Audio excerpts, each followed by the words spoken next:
adduunyo waa loo dadbadsadaa. Nin odaya baa iiga sheekeeyay sababta ugu halqabsada mar kasta. Adduunyo waa loo dadbadsadaa.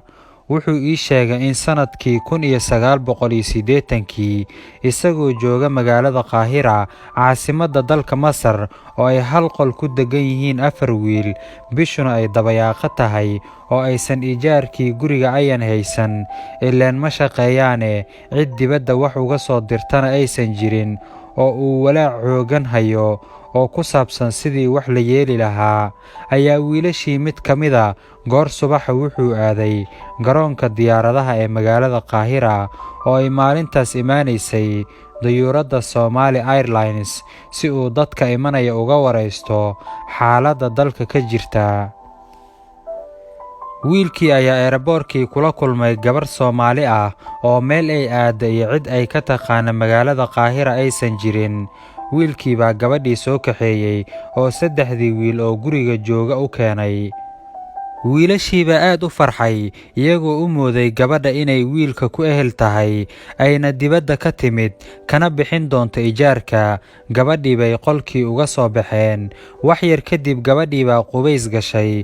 intii ay qubaysanaysay bay wiilkii weydiiyeen, qoftii noo kala kicin lahayd maa noo keentay, sidee wax u jiraan, iyo gabadhu maxay kuu tahay? wiilkii baa ku jawaabay, isdejiya saaxiibayaalow, gabadhan waa gabar Soomaaliyeed oo aan maanta eeraboorka kula kulmay oo meel ay aado iyo cid ay ka garanaysa meesha ma jirto. gabar walaasheena oo dayacan meel ugama tegi karna buu yidhi. wiilashii mid ka mida baa yidhi, ma ogtahay in gurigan ay 10 cisho keliya nooga dhiman tahay, xaggee geyn doontaa markaa? wiilkii baa yidhi, gabadhan dhib ma arkayso oo Soomaali kale oo naga dhaqaalo fiican baan u geynayaa, inta ka horaysana waxaan qabna bay nala qabtaa. habeenkii markii ay wada casheeyeen bay seexdeen. subaxdii markii la soo toosay ayuu wiilkii gabadha ka waraystay xaaladdeeda iyo sida ay magaalada Qaahira ku timid. gabadhii baa u sheegtay wiilkii in eelaboorka Roma laga soo celiyey oo ay Talyaaniga u socotay, halkaasoo uu ku sugayay walaalkeed oo deggan magaalada Torino. sababta loo soo celiyeyna ay tahay iyadoon wadan lacagta baasaboorka ku qoran oo dhammayd $2,000. gabadhii ayaa wiilkii weydiisay inuu ku caawiyo inuu taleefon ugu diro walaalkeed oo Italy jooga, kadibna boostaha ayay isku raaceen. gabadhii baa walaalkeed la hadashay. walaalkeed wuxuu ahaa wiil misyoone ama iska dhal Soomaali iyo Talyaani ah oo isku hooyo bay ahaayeen, weligoodna isma arag. wiilkii Talyaaniga ahaa ayaa gabadhii ku yidhi, aniga ayaa Qaahiro kuugu imaanayo 7 maalmood kadib waana ku soo kaxaynayaa. wiilkii ayay isbuuc kadib eelaboorkii ka dooneen. markii uu soo degay ayuu wiilkii walaashii xabadka ku qabtay, isagoo ilmo ka socota oo af Talyaani ku dhahayo, hooyo ayaa igala kaa dardaarantay inta aad dunida joogto inaadan dhibtoon. kadibna way isa soo raaceen oo waxay yimaadeen xaafaddii wiilasha. wiilkii Talyaaniga ahaa ayaa walaashii ka waraystay xiriirka ka dhexeeya iyada iyo wiilasha, isagoo u moodaya inay qaraabo yihiin.